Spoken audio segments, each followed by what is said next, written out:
Hi,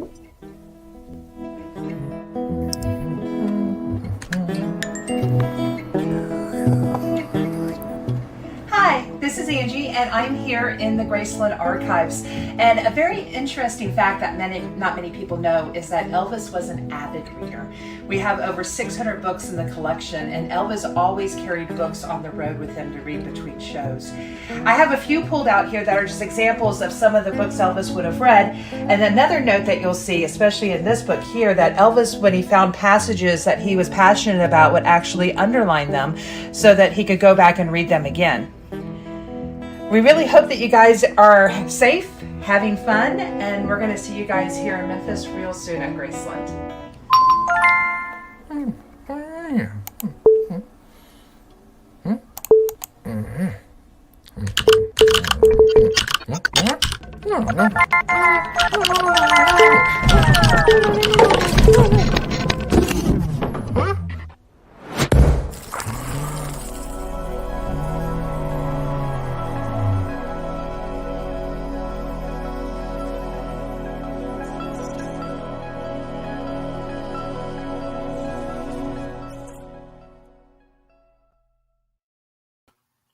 Good afternoon. Welcome to our session, which is entitled Conversations. And we've got two very fine authors with very, very fine books for you to learn more about in our session here. I want to welcome all of you on behalf of Humanities Tennessee. And I do want to thank our key sponsors for this event, the Metro Nashville Arts Commission, the Ingram Content Group, Tennessee Arts Commission, Vanderbilt University, and Parnassus Books. It is my great pleasure to introduce to you our two authors in this session. The first author is Jessica Ingram. She is a Nashville native. She graduated from Hillsborough High School. She went on to NYU, where she studied photography and political science, quite an unusual pairing of a major there. She was very interested in constitutional law, and especially the stories of the cases that she came across as she studied constitutional law there. After she got her degree there, she went on to San Francisco to the California College of Arts and Crafts, where she received her Master of Fine Arts degree, and she is now a professor at Florida State University. She teaches photography and several other courses there from time to time. She has just most recently been the artist in residence at the Norton Museum of Art in West Palm Beach, Florida as well. She's done this on several other occasions at other art galleries. She is featured on Southern Cultures, and her book is a really unusual and original book about the civil rights movement in the South, Roads to Midnight. I think you will find it very interesting. Our second author, Adam Gussow, is a professor of history he's actually not a professor of history. I'm the professor of history. He is a professor of Southern literature and teaches Southern literature, African-American literature, the blues tradition, and a lot of other things related to the blues at the University of Mississippi, known to us here in Tennessee as Ole Miss. He has a very interesting bio as well. He grew up in New York. He has degrees from Columbia, and he is a very interesting writer and professor in that he has another life as one of the best known in the country, perhaps in the world, blues harmonica players. So I think you will enjoy hearing what both of our authors have to say today. I'm going to start with Jessica, and she will tell us a little bit about her book, and we'll leave plenty of time for you, our audience, to ask questions and make comments. Jessica? Thank you, Carole. Just want to thank Southern Festival of Books for inviting me. I'm coming to you from my studio in Nashville, Tennessee. Wish we could all be together in person, but I appreciate all the efforts that have been made to make this a virtual event. I want to thank Carole and Adam for the conversation, Ali Shea at UNC Press for all she's done to organize this, and UNC Press and Duke Center for Documentary Studies for publishing my book. Road Through Midnight, a civil rights memorial. Mine has stickers on it just to keep it separate at all these readings I do. But also just want to thank Parnassus Books. I went in last week just to sign copies of books there. So if you're interested in getting one, they have signed copies. You can also UNC Press. I'm just going to talk for a minute about how this project came to be and what the book is about, just to give you a sense. I'll do some kind of showing you how I put the book together. As Carole mentioned, I'm an artist, but I'm also interested in American history. I'm interested in the power of storytelling. Sometimes when other institutions fail and the storyteller can come in and think about remembering, literally remembering, putting something back together. And that's a powerful tool that the storyteller has a lot of tools that they can use in that process. So in Road Through Midnight, I'm just going to read a little bit from the beginning of the book, just to give you a sense of what the text in the book is like. So the history of this country is a racist one. I wanted to re-educate myself about its creation by illuminating and illustrating histories of violence and resistance, where often there were no cameras or tape recorders. To try to understand an expanded history outside of the dominant and constricted telling, I had to understand the context in which these stories played out. Along with making photographs, I constructed this account by visiting sites that held histories of both racist violence and resistance to it, and by assembling archival material from microfiche at local libraries around the South, files at the Southern Poverty Law Center, ephemera kept by family members, and reports gathered by journalists. I've been conscious of voices, the need to hear directly from those most affected, from family members as well as from journalists and investigators, about the complications of reporting and reopening cold cases from the civil rights era. I interviewed family members who lost loved ones to racist violence, journalists who reported on these events at the time, and those investigating cold cases now. So that gives you a sense of what's in the book and part of my impetus for working on it.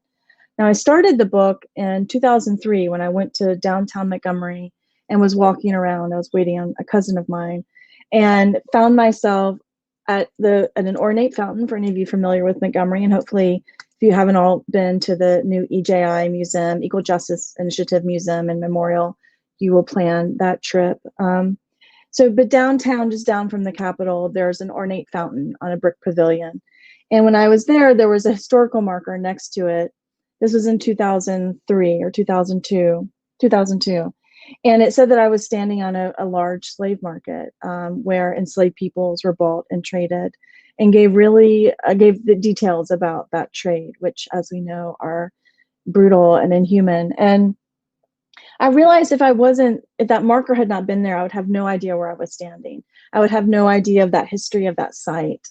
And it made me start to question, what else do I not know about the history of the American South, because there are no markers there. Having grown up in Nashville with family in Alabama, with family in Florida, family in East Tennessee, traveling all around, I wondered what sites and what histories are being erased because they're not being acknowledged. And when I say erasure, I mean really collective erasure. Those histories obviously are held individually and held in communities. So I started researching. I traveled to sites, I made images of sites, I got into archives with institutional archives and personal family archives, and I did these oral histories that you will all find in the book. So I thought now I would just talk a little bit about the way I put the book together, the different kind of moments in the book, the way these different kind of avenues into storytelling that I use in the book. And I often think of art as a great side door into these other questions and other issues. And then as an artist, I'm given a lot of freedom to work and to think about constructing story. So I'll just start first with the story of Charles Henry. So this is, and I'm just going to do a little bit of story time. This is the home site of Isaiah Henry in Greensburg, Louisiana. And you can see the image here. And this is the story of Isaiah Henry. It tells about how he and his wife, Lily, helped register people to vote, help them take their voting test. And the day after he himself had voted for the first time, he was drug out of his house by a group of men. He was beaten and he was left for dead on the side of the road. And even though people were brought in for kidnapping charges, no one was ever convicted and no justice was ever found in this case. You then go to the oral history that I did with Isaiah Henry's son, Charles, where he talks about what it was like to grow up there before it happened to his father, what it was like afterwards, how his family was affected, and how he deals with the effects of that trauma and the effects of that racism, how he deals with enduring racist legacies in the American South, and how he deals with experiencing racism today. This is a picture I made in 2018 of Charles Henry holding a photo of his father, Isaiah. You then get to this image, which is, I thought the vote sign was particularly, voting runs through this book because so much of this violence was about, and the Jim Crow era was about kind of replacing the violence of slavery and doing everything that white racists doing everything they could to disempower Black people. And one of those was to try to prevent the vote through poll taxes, through voter suppression, and through systematic violence. So this is the former Black jail cell in Pearl River County Jail in Poplarville, Mississippi. This was where Mac Charles Parker, who had been accused of rape, not proven, no kind of hard facts, was taken by a lynch mob, including agents of the state, and was murdered. Kidnapped and murdered. And this tells that story. I mean, there's several layers in the story. It talks about R. Jess Brown, the first Black attorney in Mississippi. It talks about different precedents. So there is kind of this legal history in here as well. But you also see that like one of the members of the lynch mob goes on to become sheriff of the town after all this is over. And so it gives you a sense of those enduring legacies of violence. Then you get to another landscape that provides both kind of respite for a moment from the intensity and the violence of the narrative, but then you find out the story of that landscape. I also want to talk a little bit about my use of archive, and I'll start here. So this is one of those images that gives you a break, right? This is an Alabama River Road. Let me just get this oriented correctly. It gives you a moment of kind of respite within the book. I really thought of this book as like a journey through the American South. There's a couple of moments where the sun sets. There's a rhythm I tried to establish, but also a rhythm in terms of the way that I laid out the history. So you might enter a certain region and then you'll hear from a journalist that helps give you the history of that region. So this Alabama River Road gives you a break before we enter the story of Emmett Till, which more people are familiar with. Emmett Till was a young boy murdered in 1955 after being accused of whistling at a white woman, Carolyn Bryant. That same person later came forward to Tim Tyson in 2008 to admit that it was all a fabrication. This case has been opened and closed and opened again, and there's a lot of really interesting work going on in Sumner County, Mississippi, around how to create memorials and how to remember and how to create sites of healing down there around this murder. You then get the spreads from Jet Magazine as they would look on microfiche. They are the size that they were in Jet. So Emmett Till's killers later, they were acquitted and they later confessed to Look Magazine. But Mamie Till Mobley published images of her son's disfigured body in Jet Magazine. And that is the next image. So for those of you who that will be triggering, please know that image is the one I'm about to turn to. And so I included this archive at size. This is such an important image in the history of images. And I love that the scholar Courtney Baker recently called Mamie Till Mobley's decision to use this image as mobilizing tender care, really deploying this image of her son in a way of caring for her son and caring for all the other kind of children, Black boys, Black girls, young people who were at risk because of this violence. And she did that in an effort to mobilize, to help people to understand, to instigate. And it was a courageous and incredible moment historically. This is the bank of the Tallahatchie River. And then you get another break. This is a radio station in Tallahatchie County. I'm just going to go to one more place, which is thinking about sort of the institutional archive versus the insider family archive, and how we think about the power of archives. So this is from Birmingham. This is about the 16th Street church bombing, which is what the headline is. But then you see that on this side, teenagers held in pistol slaying a boy on bicycle. That was Virgil Ware, who we're starting to hear about more, but in general, a lot of the focus is kept on the 16th Street church bombing. Johnny Robinson was also killed that day in Birmingham. This is the story of Virgil Ware.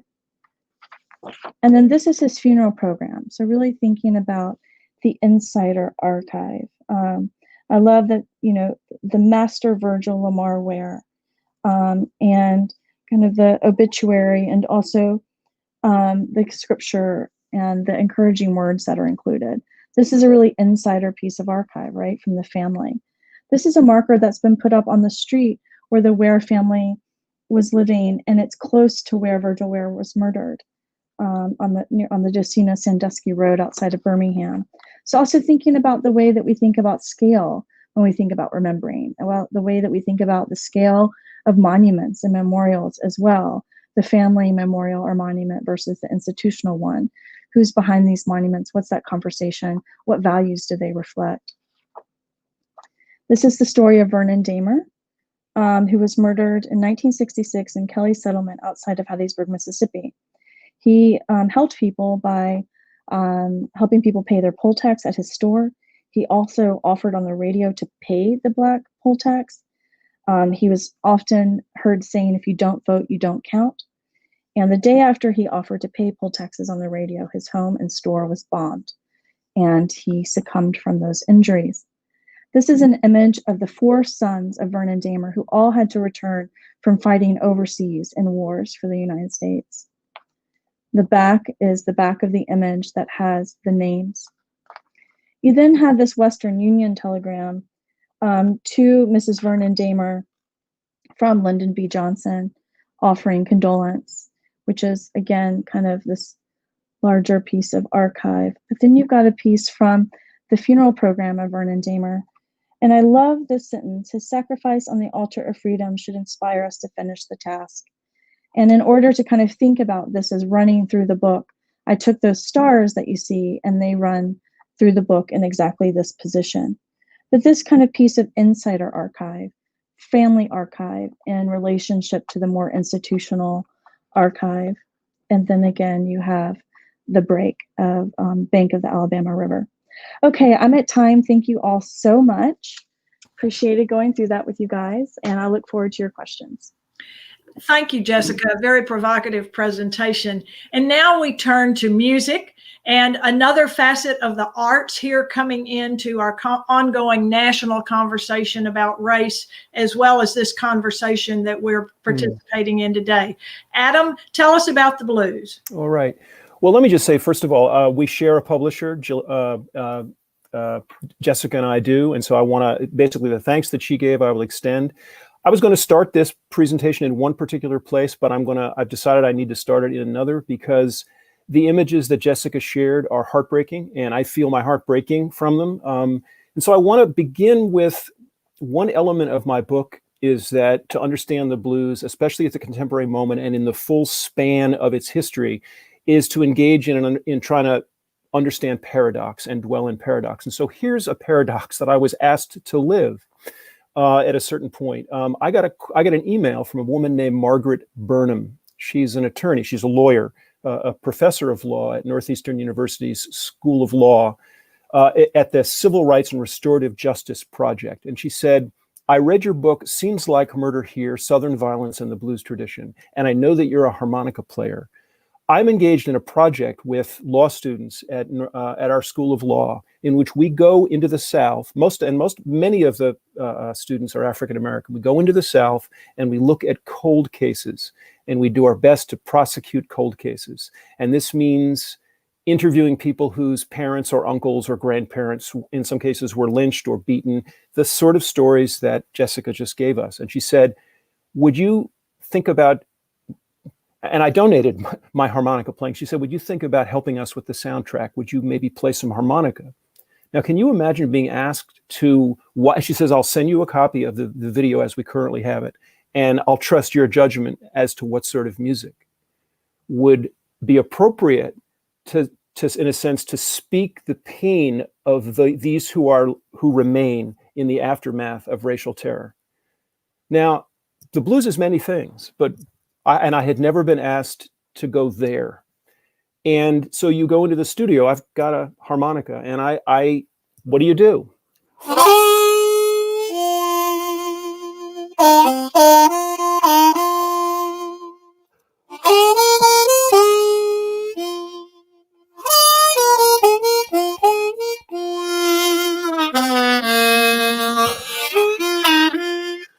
And you do a few takes and you try to get something that works.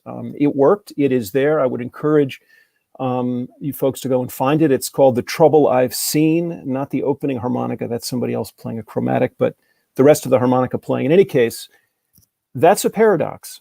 And it's one of many that I should be the instrument for deploying these sounds in the service of a woman who represented Angela Davis during the Black Power period and who is representing these still in pain people. If you would, Jillian, would you put my first slide up? What is my book about? Well, really what it's about creating a conversation. It's about creating a conversation. It was originally entitled Blues Talk, Making Sense of the Music in a New Millennium. Publisher thought that we should make it more provocative, and I'm fine with that. And so it's been given a title that clearly questions sort of possessive investments in the music. The book is trying to, among other things, is trying to stage a dialogue between two slogans that, when people ideologize the blues in the present moment, when they don't just, drink a little scotch and sit back and listen to the music and party to the music, but when they ideologize it, when they surround it with ideas, two contemporary slogans. One of them is, blues is black music, sometimes with an exclamation point, as in the case of Corey Harris and his blog, which came out in 2015, I think. Blues is black music. As I make clear in my book, more of justice is on the side of that slogan, but not all of it. The other slogan is no black, no white, just the blues. It happens to be part of a sort of State of Mississippi campaign. And when you think about it, when you realize why blues tourists might come to Mississippi, I got to be honest, they're not coming to see me. They're coming because African-American artists like Howlin' Wolf and Robert Johnson and B.B. King and Memphis Minnie from Walls, Mississippi, and everybody else, Muddy Waters and Sonny Boy Williamson, and everybody who was somebody in the blues, seems like 90% of them came from Mississippi. So there's something a little bit strange. There's a paradox. Why are you using that? And why are you writing blackness out of the equation from the get-go? Well, because the blues can ideally be, and my career, which has been spent mostly in interracial duos and trios and band contexts, blues can ideally be a place where people come together and where something like what Martin Luther King Jr. and John Lewis called beloved community happens. What I wanted to do was explore that conversation. I wanted to place these two slogans in tension. The immediate pretext for this was a conference that happened in May of 2012 at Dominican University. It was called the Blues and the Spirit Symposium. And it was one particular panel that was on the contemporary state of the blues. And there were, I believe, 6 African-American and 4 white people on the panel, something like that.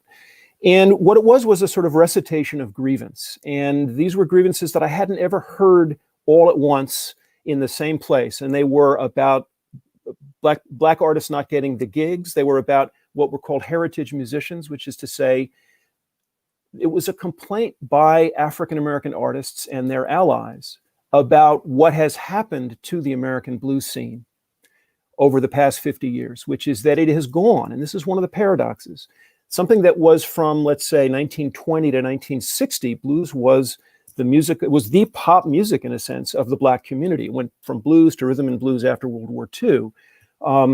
But it was the pop music, the sort of main music.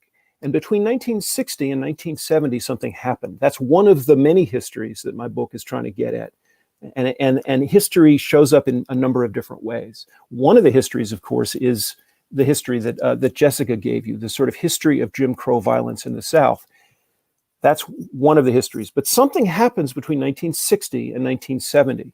And it's interesting because B.B. King is a particularly good person to focus on to sort of get a handle on this. In 1964, B.B. King makes a record, B.B. King Live at the Regal. The Regal is the top black theater. It's in Chicago. It's sort of the upper end of the Chitlin circuit, the black entertainment circuit, the residue of what was called the Theater Owners Booking Association back in the 20s, the circuit that Bessie Smith and Ma Rainey worked on. But here's B.B. King making an album, a live album, and it was one of the very first, may have been the first live album before an all-black audience. And people are, the response from the audience to King and vice versa makes it one that when the white discographers come along and talk about great blues albums, they say this is one of the greats. That's in 64.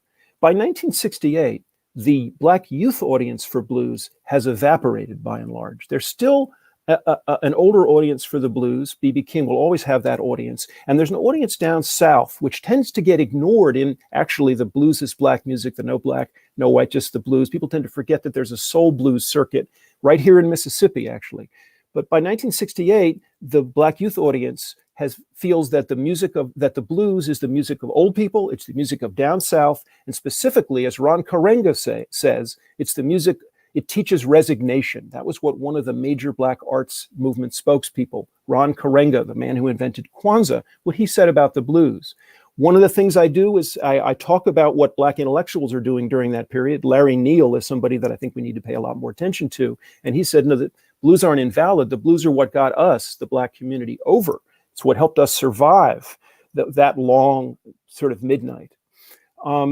B.B. King in 1968 walks into the Fillmore West Theater. And last time he played there, it was all black. His audience was all black. He walks in and he says it was filled with hippie flower children. And he said, Bill Graham introduced me. Everybody, here's B.B. King, chairman of the boards. And he said they gave me applause. They gave me a standing ovation before I'd played a note. And I burst into tears. Something's happened. It's not just and he says, may have been the best show I ever played. The feeling between me and the audience was so tight and so right. Now, here's what else King is saying. And so let me back off for a sec. One of the things I'm trying to do is educate a contemporary mainstream blues audience and a global blues audience, not just Americans and not just white Americans, but Asian people all over the world who are playing. There's a huge sort of South American and European blues scene. Some of these people, when they see the phrase blues is black music, may not actually know the full extent to which that's true. So one of the things I'm trying to do is foreground those histories. They are, to some extent, the blues version of the histories that Jessica is writing about. They're by people who had the option of singing and making music and getting their pain out that way, as opposed to maybe not having a place to take that blues feeling. So here's something that's happening in 1968, which is one of these paradoxes. At the same time that King is saying, I've got this white audience, they love me, we're together, baby. 1968, he's telling an interviewer, look, back where I came from down in Mississippi, so many people were killed so many different ways that it really gets to you. It kind of haunts you. Way back in your mind, you try not to think about it, but way back in your mind, you're thinking about it. It gets so you're really afraid, he says. And he had good boss men. He actually got along uniquely well with the white men on whose property he worked. But he's saying that. And he says, and so that's where my blues come from. He says this in 68. That's where my blues come from. He goes, the next most important thing is your woman. Here's B.B. King, who, except for one famous song in 1969 called Why I Sing the Blues, which I hope the people will link here, King doesn't sing about racial violence. He sings about the baby who did him wrong and the baby he loves, the baby who knocks him off his feet. He sings a series of songs. That's one of the paradoxes I try to get at in this book. Since I see that my time is approaching, I need to make another point, which is the contemporary blues scene. Jillian, would you put up another slide? What's my next slide? I have a couple of them. The contemporary blues scene. So one of the major points of my book is that blues is black music. How could it not be? It is also, it's not just one thing. It is also an all-American music. And it's also a global music. Thanks in part to B.B. King's extensive touring around the world. It's a music that people around the world now love and play. And if I could turn you towards just one contemporary person who might blow your mind, it would be Luna Lee. who does a version of Elmore James's Dust My Broom. So here's a Mississippi blues, and here's a young Korean YouTuber. And she takes it and she translates it. Blues has use value for people other than the community that created it. And if I'm an empiricist, I'm interested in that. And so I would say that I try to reserve judgment and try to understand the way it's being used. I have 2 more slides. And what they do is suggest that beloved community is in fact something that's being worked through. Well, we can move fairly quickly past this. My current blues duo is actually a trio. I got a call from a man named Rod Patterson, an email. He said, I am the nephew of Sterling McGee, Mr. Satan, the man you played with for 30 years. And some of you may have seen a documentary, Satan Adam. He goes, you were my, and I wrote a book called Mr. Satan's Apprentice. He said, you were my uncle's apprentice. I want to be your apprentice. That's what Rod said. I said, well, tell me what you got in mind. He said, let's get together. He said, I can sing my uncle's songs. And so we got together, and not only did we hit it off, we become real friends. It's almost a family connection, because he lived with Sterling McGee for 2 years. That McGee lived with him and his mom. We have a connection through this now deceased Black elder. Finally, one more slide. If you wanted another example of sort of the way that blues really is now, it's Southern Avenue. You have Takiri and Tyreka Jackson, I think, who are Black Memphians, and you have Ori Naftali in the back. I'm going to have to quit, but Ori Naftali is an Israeli guy who came to America to be in the International Blues Challenge. He ended up dropping his band, picking up these 2. They sort of all came together, and they've created a wonderful kind of music that's a mix of many different things. I see beloved community here, and I think that is one way that the contemporary blues conversation goes. There's many others. Let me sign out now, and we're going to take some questions and some dialogue, hopefully, between me and Jessica. Thank you. Both of these presentations have been so interesting, and I think we could listen to both of them for a longer period of time here. I do want to say a couple of things about Adam and his activities that should have been said in his introduction. First of all, the Princeton alums will be furious if I don't mention that his terminal degree, his PhD, is from Princeton, and I want to make that clear. But then I want to tell you the more interesting things. He has over 500 videos and a YouTube channel. And, you know, he got into YouTube when YouTube was brand new, and who knew what it was going to be like. He has had over 2 million viewers on his YouTube channel, 70,000 subscribers, and 100,000 monthly hits. And so you will learn that and a whole lot more when you read his book. And I want to ask you one question here about the book, or maybe this is to provoke, to get you stimulated to talk about the structure. Because just like Jessica's book is very original and very unique, I think your book is too, because number one, it doesn't have any chapters. The substitute for chapters are bars, and it is very intentional. At least this was my reading. The 12 chapters are very intentional. The bars related to the form of blues music. Several times in the book, you also mention the AAB structure of the lyrics. And so I'd like for you to talk for a minute about those 2 things. Well, yeah, so some might say it's sort of a conceit. I mean, you could say there's 12 chapters. I call them bars, but what I do is, so the last one's called The Turnaround, and it's designed to do what the turnaround does in blues, right? To sort of set things down so that you can then begin again. And I'm trying to think. So really, I had what felt like 12 chapters worth of stuff. And let me talk about the structure. This book began as in a sudden burst of inspiration when I said I had just finished teaching blues literature to undergrads in the fall of 2012, I think it was, and I felt like I had all these people I'd ministered to on my YouTube channel for like the mechanics of how to play blues harmonica, but I didn't just want to be mechanistic, and that's not how I'd ever understood blues. Blues is a cultural conversation, and I felt like I hadn't had that. I felt like there was a whole other way I could be talking to this group of people. and I could be taking them, I say, down into the roots. I could be taking them. And so blues literature is one of the things that's basically what my course is. It's called the blues tradition in American literature. And so quite specifically, I wanted to take them into W.C. Handy, what I call the triumvirate, the Hughes, Handy, Hughes, and Hurston, the father of the blues, the great autobiographer and writer of music, St. Louis blues. Langston Hughes being, the great blues poet who took that AAB thing and translated it into blues terms, to literary terms, poetic terms. And Zora Neale Hurston, who very important kind of somebody who goes into the Black Southern juke joints and has her own powerful experience of that. And my feeling here was that if one wanted to make the argument blues is Black music, one of the best ways one might do that would be to take a look at how African-American writers, who all were members sort of the intelligentsia, they weren't really blues people themselves in the way that we might think of. They were sort of a class above in some ways. And so they were moving down and into this tradition and creating literature out of it. And I thought that the white blues audience, the people who I think of as having what I call a pastoral view of the blues, a kind of blues as an escape from cultural conversation, something you do with bourbon in hand, I thought they would benefit from understanding all of these mechanics, sort of all of this cultural history, excuse me.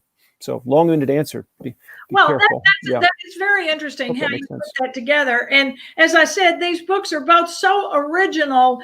I really think that hearing how you came to have these ideas is quite important. And so I want to go back to Jessica here now and talk about the photographs, because one of the things you said in some of your text was that we are called to act.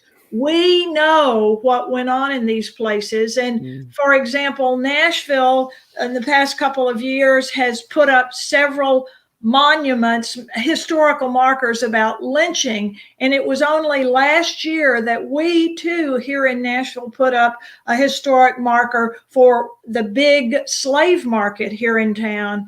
And tell us about why you think it is so important that we acknowledge this and pay attention to it and try to do something about it. Yeah, thank you for that question, Carole. Well, I believe that violence needs to be named. I believe that people need to be remembered. I think there's an individual power to that, to like acknowledging and validating individuals' experience. And I think there's a collective use of that kind of engaging in that, as I said, remembering, like putting all this back together. I think part of that is an acknowledgement and understanding of systematic racism and systematic violence. I think we need to understand it in order to dismantle it. And then through that understanding and through all that we've learned by going back into that history, then we have a much better chance at rebuilding in a better way. Yeah, that's kind of my most succinct answer to that. I think also there's this great piece of text from the Crimes of the Civil Rights Conference at Northwestern. And if I can just get to it quickly, I will just read a bit of it. And see if I can get to it quickly or not.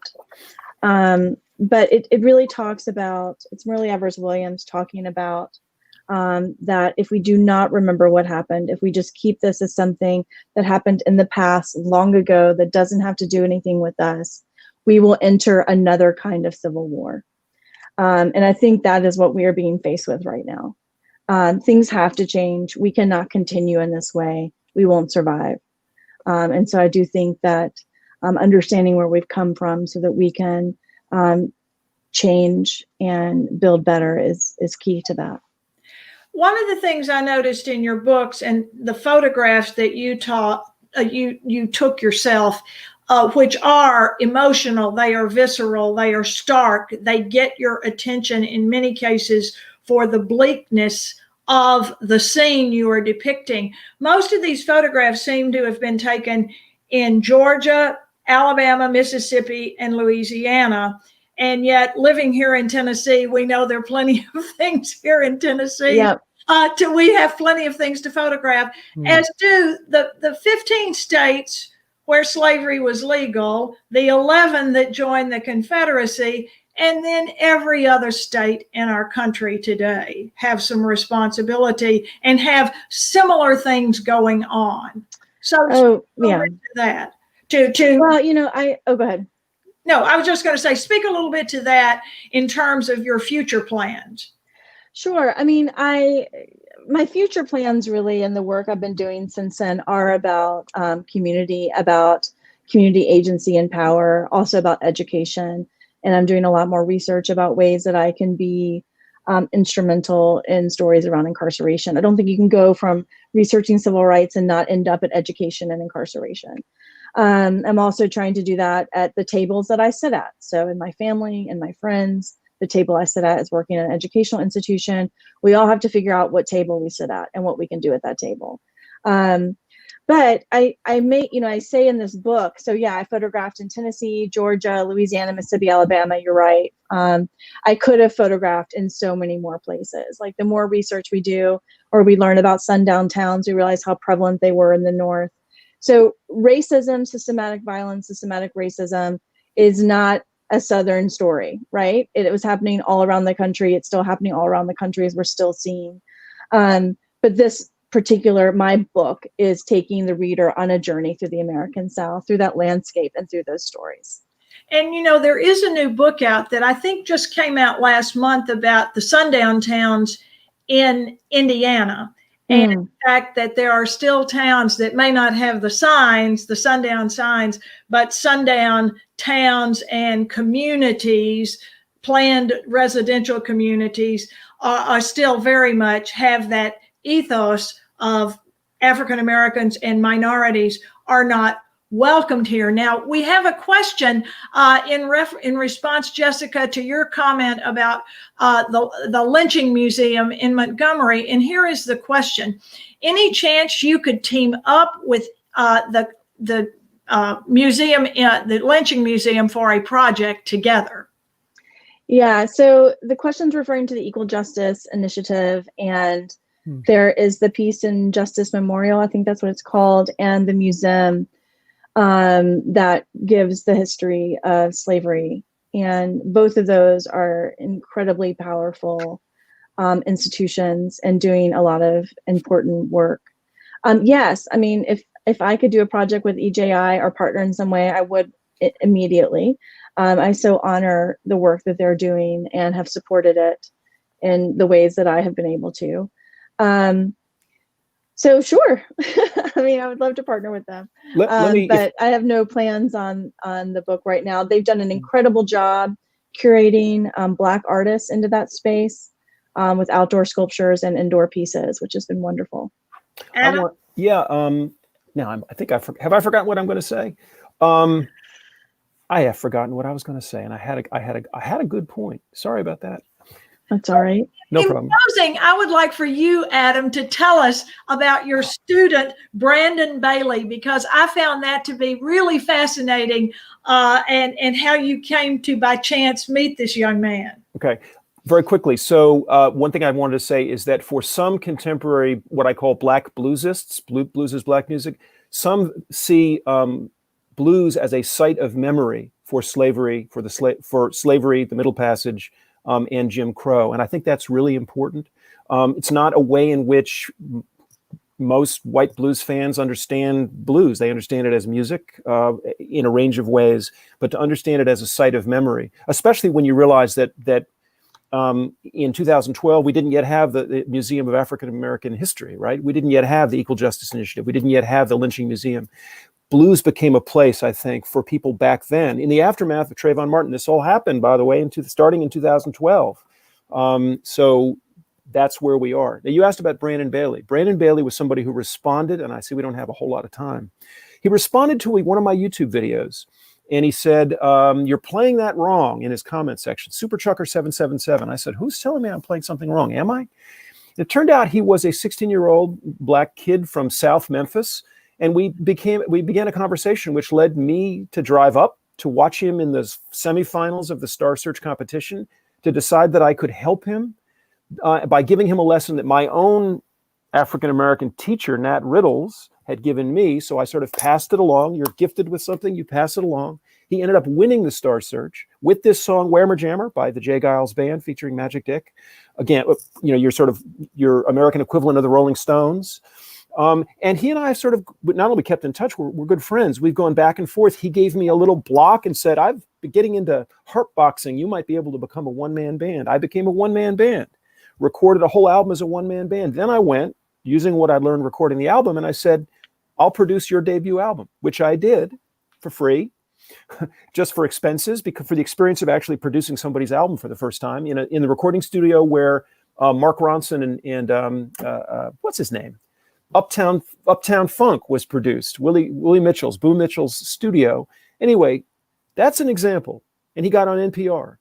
So and that's, an example of white and black working together in the contemporary blues scene, remediating, you might say, some of the ways in which exploitation went on. And I would like to say instantiating beloved community, instantiating the true interrelatedness of black and white. And it has become quite a cross-cultural vehicle here. As you see, we've got so much we could talk about here, but our time is up. And so once again, I want to encourage you to go out and buy these books and look at them while you are restricted in your goings and comings here with the epidemic that we are still living with. I encourage you to read these books. And again, on behalf of Humanities Tennessee, I thank all of you for viewing our panel today. And I want to thank our sponsors, Metro Nashville Arts Commission, Ingram Content Group, Tennessee Arts Commission, Vanderbilt University, and Parnassus Books. Thank you so much. Enjoy reading these books. Bye, everybody. Thank you. Thanks.